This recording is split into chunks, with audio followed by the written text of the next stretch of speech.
Greetings, Let Tribe. Janine Palmer here, Spirit Silver Moon for Divine Heretic Poetic Tales. Today I'm going to do some poetry reading from a few of the latest books from the first series. So this is the last 4 of the 12 of the first series. And this is the rhyming esoteric poetry. So I just went through and picked out a few, put some little bookmarks in there, and I thought I would share those with you today. So the first one, and I'm sorry it's backwards. Let's see here. I think this is 10. I'm trying to figure out what number book this is.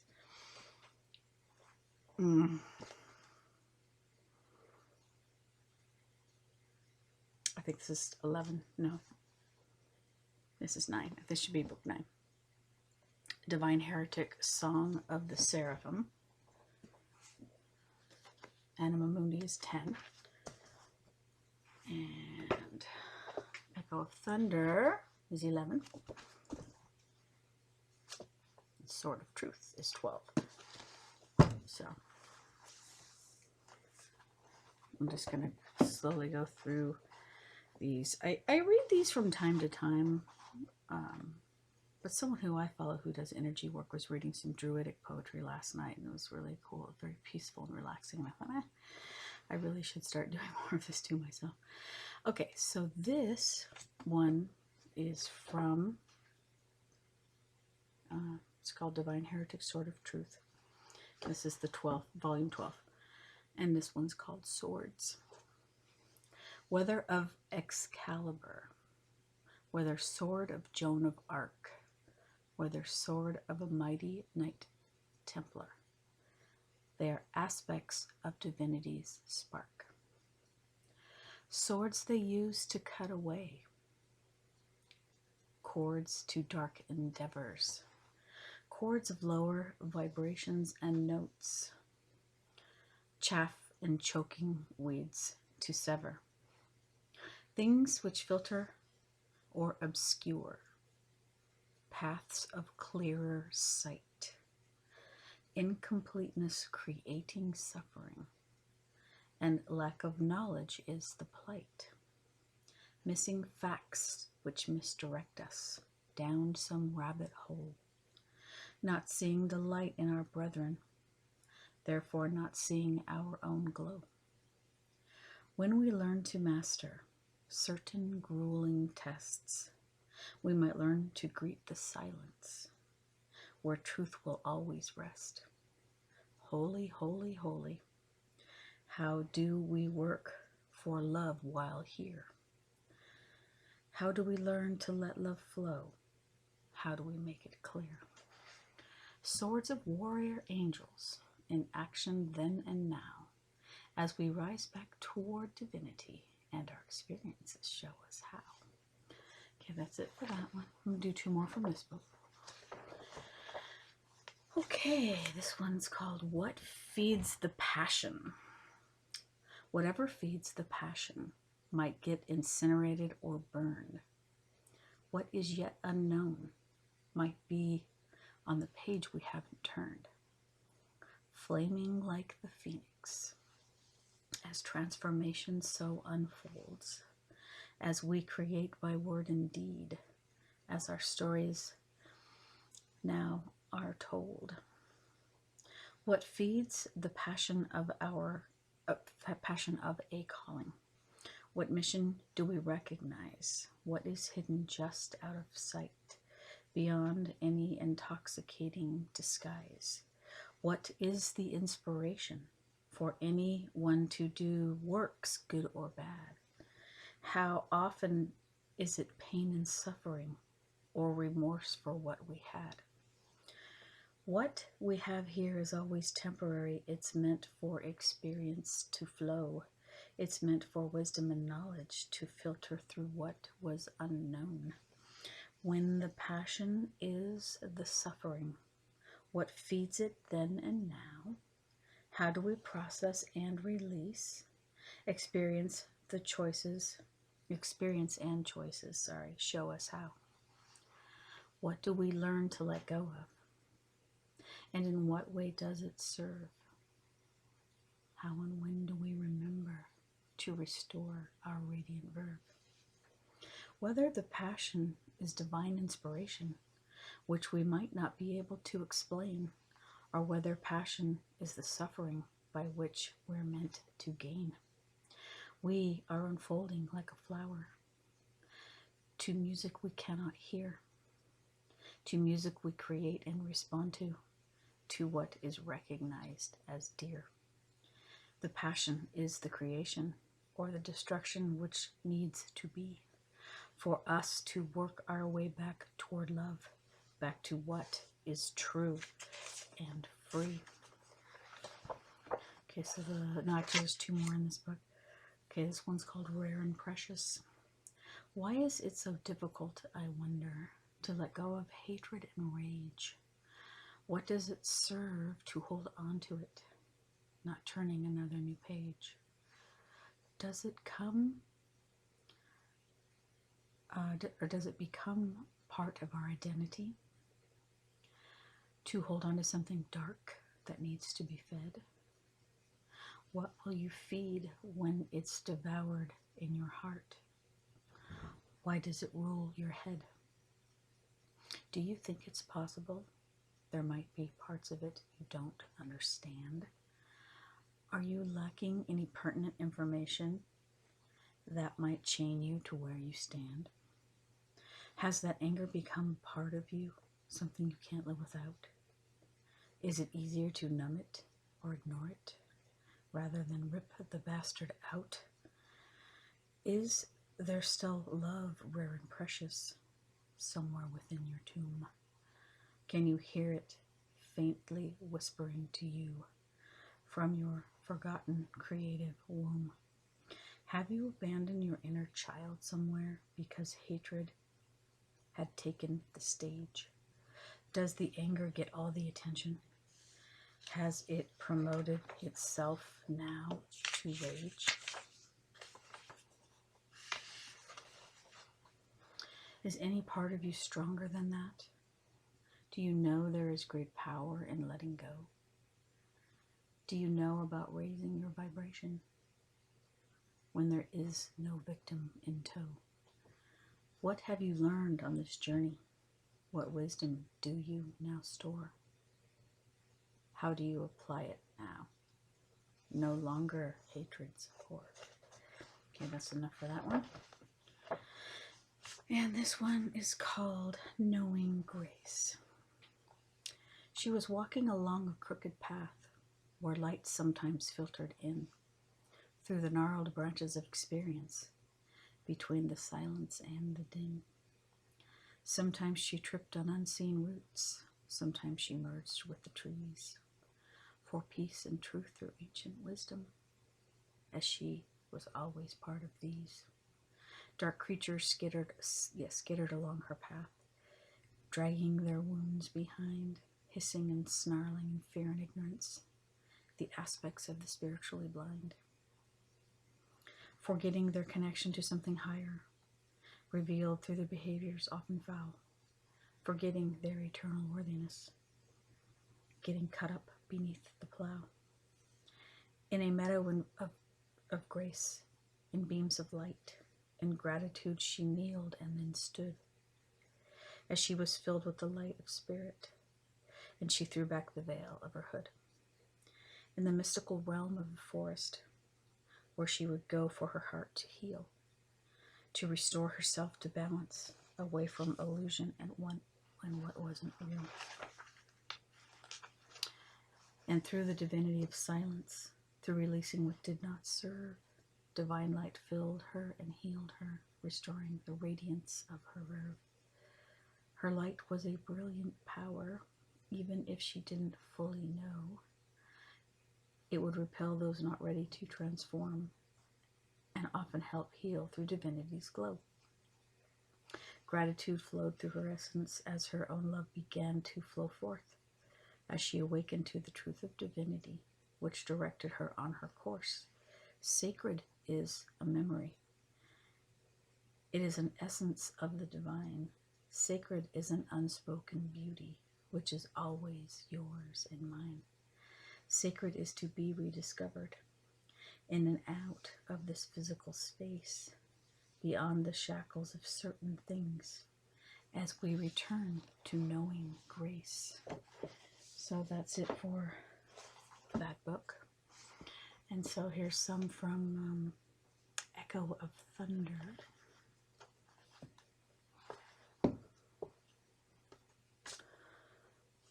Okay.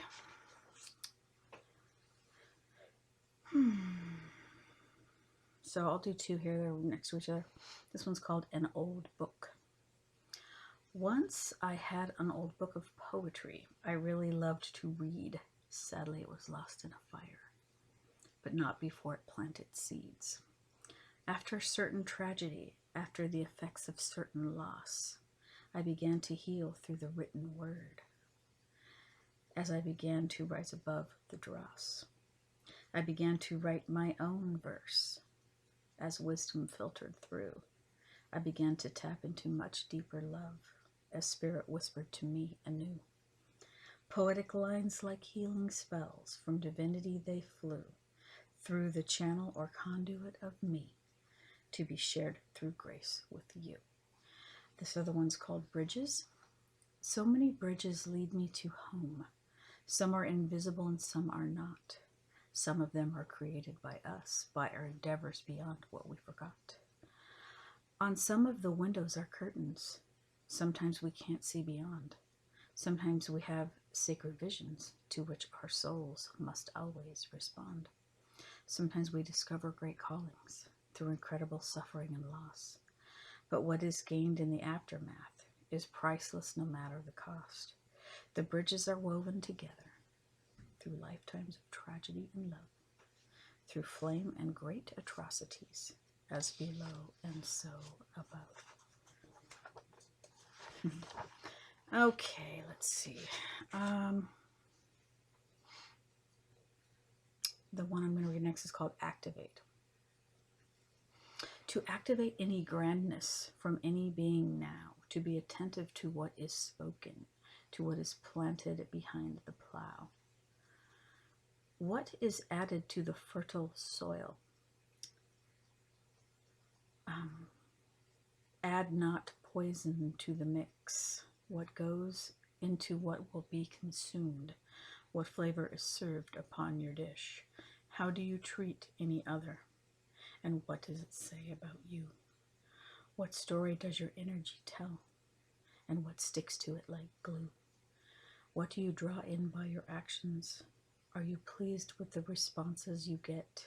Or is it nastiness which comes your way, like a magnet for some shit? What do you create of beauty? From that energy, what do you derive? Does it fill your heart with peacefulness? And is it pleasant to imbibe? To activate your energy, be aware of what you feed. Love is whispered from ancestors and angels. And by grace is honor freed. Okay. Okay, so this one, two more in this one. This one's called When Humbleness Flows.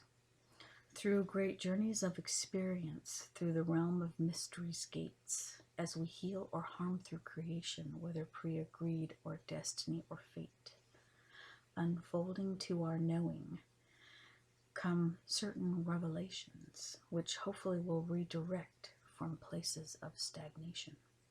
Sometimes through the accumulation of wisdom, we find moments of great ovation, and when we apply it for all benefit, we might rise in divine elation. When humbleness flows through compassion, when forgiveness easily flows, how powerfully do we stand again when we allow our divinity to glow. Okay.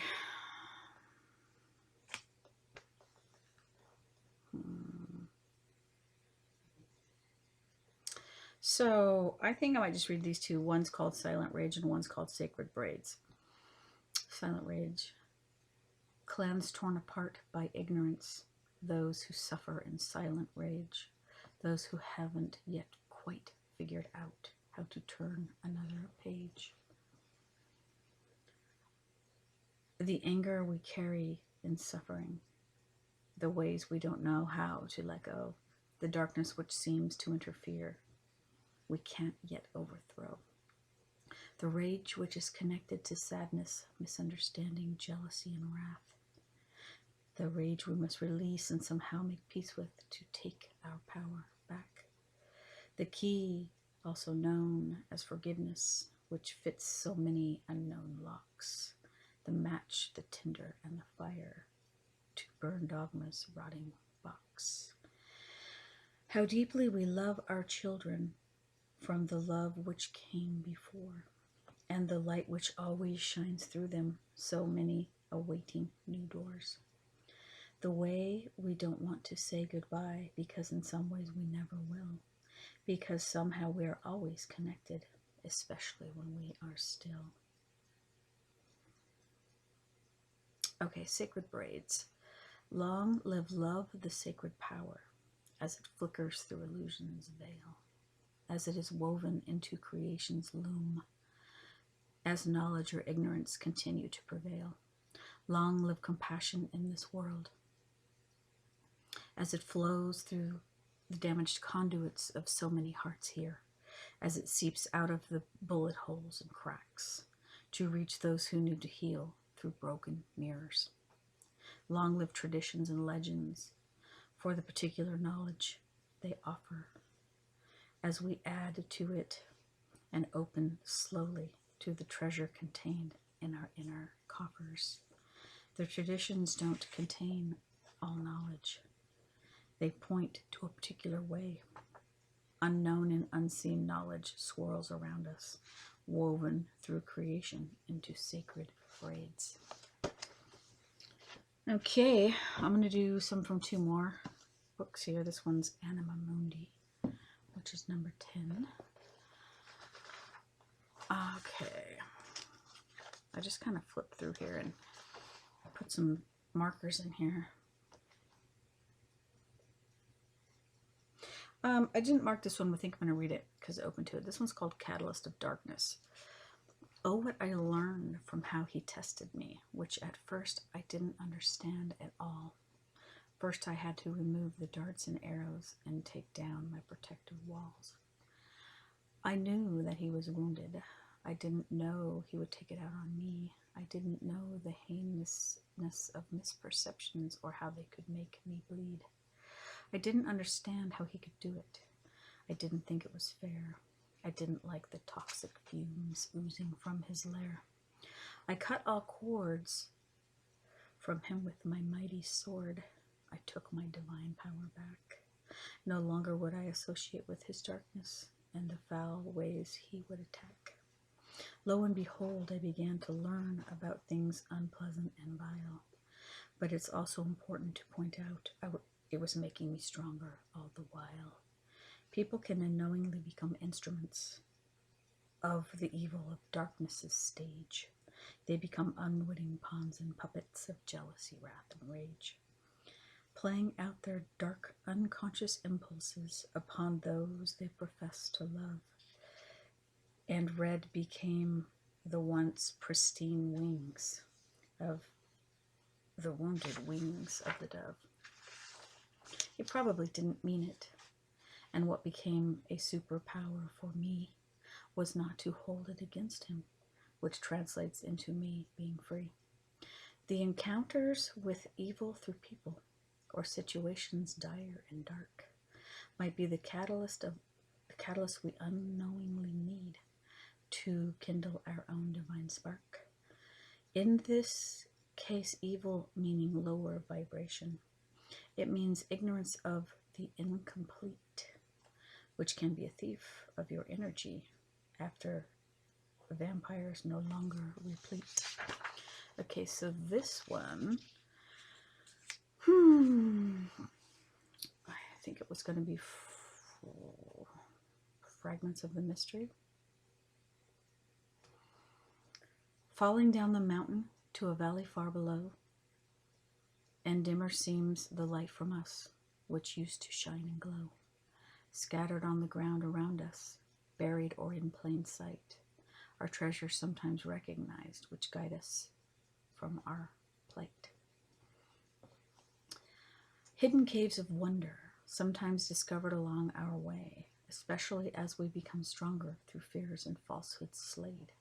When love is a steady teacher, when doubt fades out of sight, when balance is restored through wisdom gained and how it is applied. We are fragments of the mystery, and fragments are floating all around, ushered in on light beams through the symphony of sound. Upon the winds and breezes, from what the storms blow in, are whispers from our ancestors heard beyond the din. This one's called Scribe of the Mystery. I think I'll read that one too.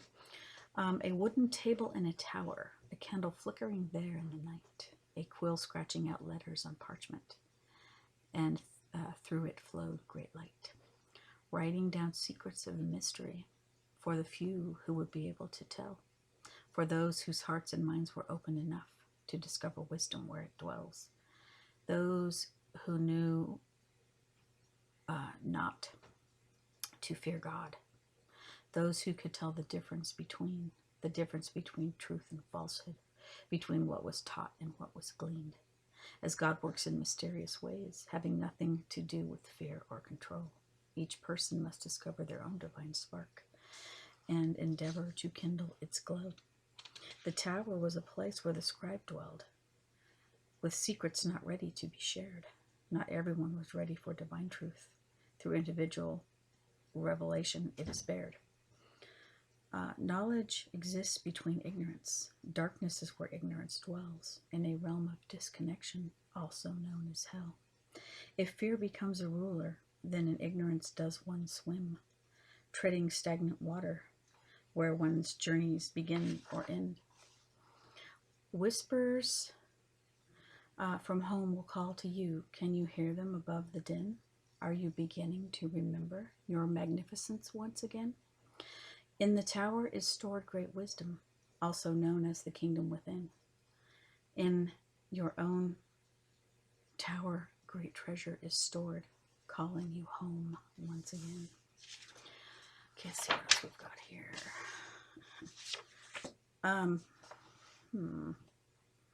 Yes. This one's called Heretic Risen. Man, I think I'm going to read this one next. As she enjoys the changing seasons, joy doth fill her cup. Certain people enchant her soul, how high they lift her up. She shares a truth of God's love, so many don't want to hear, like a squeaky hinge on an old gate, through dirty glass unclear. So many can't see it through their programming, through their jealousy, wrath, and hate. They think they have all the answers, but ignorance won't open the gate. They don't see her for who she really is, what society has conditioned them to revile, which keeps collective humanity stuck, although some work through it all the while. Ignorance burning innocence at the stake, ignorance hanging love from crosses bare, ignorance judging and shunning others. To recognize divine truth, one must dare. One must dare to lift the veil. One must dare to peer beyond. When one sees another is suffering, from compassion to respond. She has come back from atrocities. She has agreed to come back again to do the work for the collective as we rise above the din. She's been a warrior through the ages. She was more than once a saint. She is a complex being cloaked here to repair what life would taint. She is a heretic risen. She is a servant of God Most High. She is unrecognized by so many. She is an angel in disguise. There are many here very like her, here for a higher power, here to nurture the sacred seeds of every radiant flower. And then I want to do, this one's called By Your Wounds. He said, you hurt me, so I'm upset with you. She said, did I really, or is that what you perceive? For I know I've done nothing to hurt you. Is it to ideologies that you cleave? Do you react to expectations? Do you exist in some lost fairy tale? Do you know you also hurt me by your outbursts, by the unkind and untrue things you hurled through your gale? You didn't like my honesty. You didn't like what I had to say. You didn't like it, that I couldn't be what you wanted, so you set out cruelly to slay. A backlash of wounds and gossip, obnoxious names flung in childish rage. At someone undeserving of it, more drama to add to the page. I expected nothing from you. I would not tolerate your habits of verbal abuse. You would apologize and put on the mask of friendship and kindness, yet still you remained obtuse. I accepted you as a friend in kindness, but you would not let it stand. You took up your armor against me with false information, as if in some trance. Defamation of character, your agenda, to make the other person look bad. Telling and or believing falsehoods and lies, ganging up like bullies, so fucking sad. Taking sides like a preschool army in vindictive retaliation for some sort of revenge. So what could have been two people learning from each other turned into darkness, attacking and coming unhinged.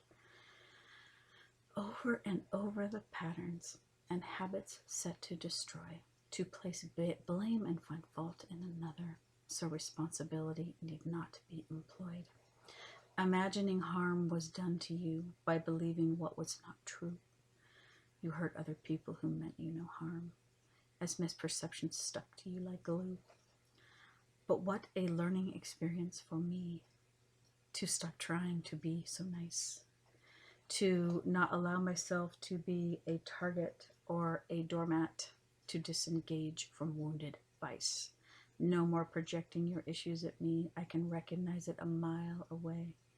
If you choose to react to falsehood and suffer, it is only yourself you will slay. I release you to the angels now and hope you find the healing you need. You are no longer allowed in my space. By your wounds, I will no longer bleed. Two more in this book. Okay, so this one's called Vicious Thorns. Some of them are like roses until you meet their vicious thorns. It's almost as if they wield a pitchfork and must have invisible horns. Protect yourself from the trespasses of others through various and sundry ways. Don't get drawn into their wounded dramas, which waylay, wound, and slay. It seems we only really learn through suffering, the only way we really change and grow, as we wallow in our negativity until that darkness we overthrow. Sometimes we must surround ourselves with blackthorn to keep their weapons and thorns at bay until we find our own healing, until we learn to seize the day. When you face the darkness and learn from it, then you can learn as well from the light. Clear out the old to make room for the new, as blessings more clearly move into sight. No more blaming things on some devil, some force outside of ourselves. Shear the thorns of ignorance to open the doors to cells. No more prisoners to fear due to ignorance's ongoing reign, as compassion is a stronger force when balance is regained. No more victims of ignorance as the light of knowing dawns, and no more do we dance as amnesia's puppets. No more strings or slaves or pawns. No more harboring resentment. No more playing the victim as some tool. Balance, love, and compassion are stronger than any reigning fool. This life might simply be an exercise of taking our power back. But first we must recognize through honor and move out of fear and lack. one more for this book. Oh no, I've got two more. Okay, this one is called Energetic Arson. Even though love is a sacred fire which creates its own fuel to be fed, there are things which grow that are created, which through ignorance end up dead. Sometimes things must burn away to clear space for new growth. Sometimes it's time to shed and release thoughts or vows or oaths. There is something like emotional arson, things we might set on fire by criminal intent or unknowing, then wonder why suffering transpires. Sometimes we set off little bombs because misunderstanding becomes a fuse, and then too late we discover we've destroyed what we didn't want to lose. Setting fire to people because of emotions, setting fire to the state of mind, setting fire to things of great relevance, a spiritual or emotional arson of some kind. We are all forged in divine fire, but we forgot wearing humanity's clothes. We don't recognize the truth in our brethren until we remember what our higher self knows. Okay, so the last one for this book then is called Who Cares? Is it a wall or a boundary? Who cares what label you use when a person needed protection from a vampire? Who lit with hellfire, many a fuse.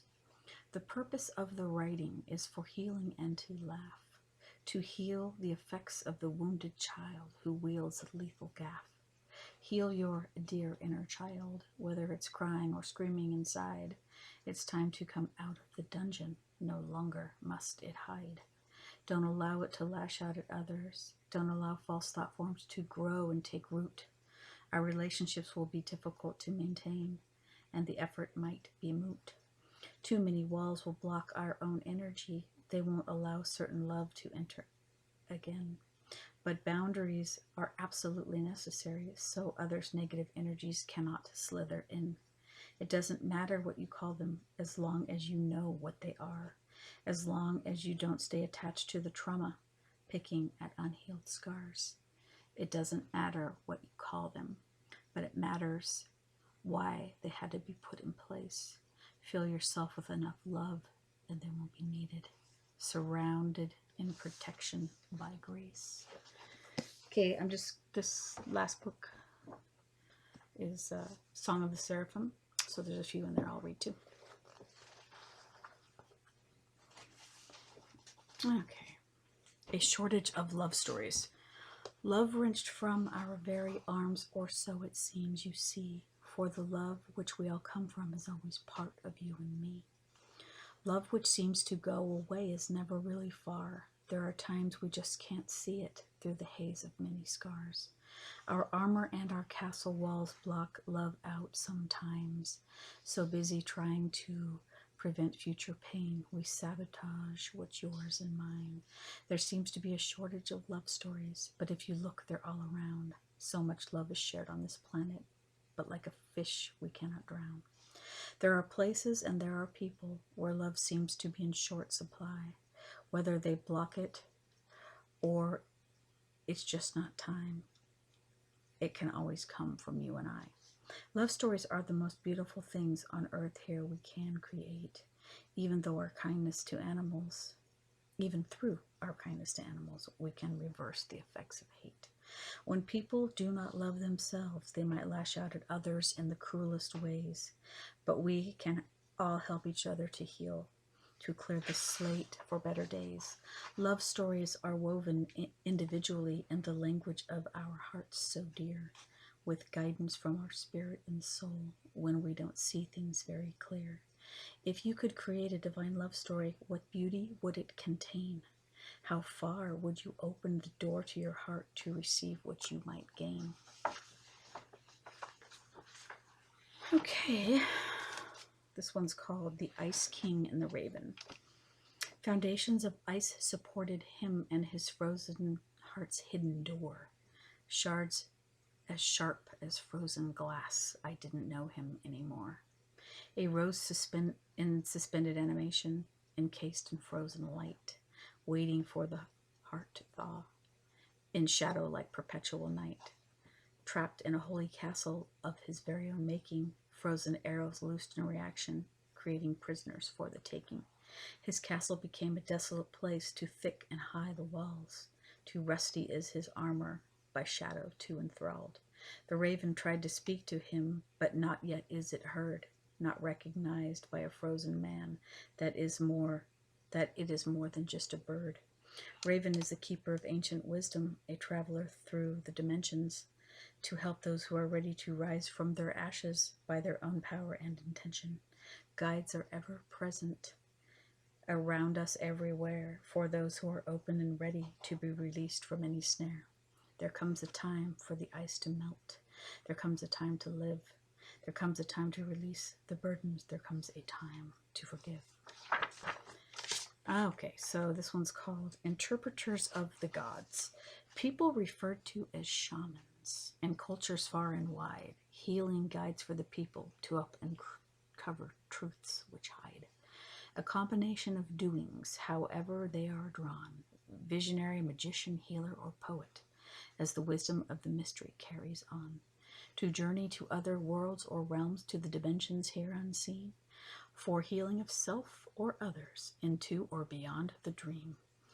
A place of guides and angels step down from God through grace. Your heart and soul will recognize their energy, no masks upon their face. Interpreting knowledge hidden, disguised behind the veil, the debilitating sleep of amnesia, where stumbling doth prevail. Certain texts cannot be fully translated into modern English here and now. To fully interpret ancient writings, to understand them more accurately somehow. Hidden meanings woven in through different cultures at different times, to protect and preserve the mystery teachings, not throwing pearls to the swine. Ancient forgeries center stage, misunderstood and used for power. Scholarly disputes ongoing, each person an opening flower. Opening to remember, learning through initiations, school. Through experience, suffering, and detachment, the wonder of the fool. A quest to attempt to understand, to remember love and connection to God, and to learn how to treat our brethren, upon whom we should not trod. Medicine for the people, in others and in self, more easily accessed and attained when disengaged from hell. Shamans, priests, and bards, grails for knowledge or not, depending on how they attune to the wisdom they forgot, bringing in the knowledge with them, the wisdom from lives before. But access to those memories are hidden behind closed doors.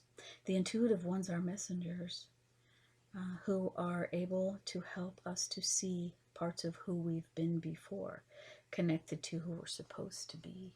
No puppet strings or masters directing our God spark.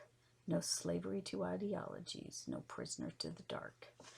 The medicine man or woman might exist silently in us, or might be speaking through us boldly through gentle breeze or sacred gust.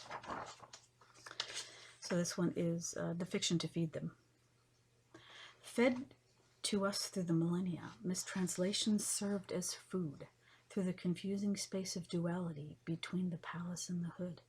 What if there was something beyond what is before you?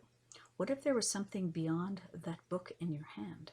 What if there was something beyond limiting belief systems which seem to make you attack your brother man? What if there really is a kingdom within? What if you didn't need to follow others like sheep, to become part of some hate group to feel accepted through a collective ignorance which continues to sleep? What if we moved beyond the fiction by stepping out of the proverbial box, by cutting all their chains and shackles, because we always hold the keys to the locks?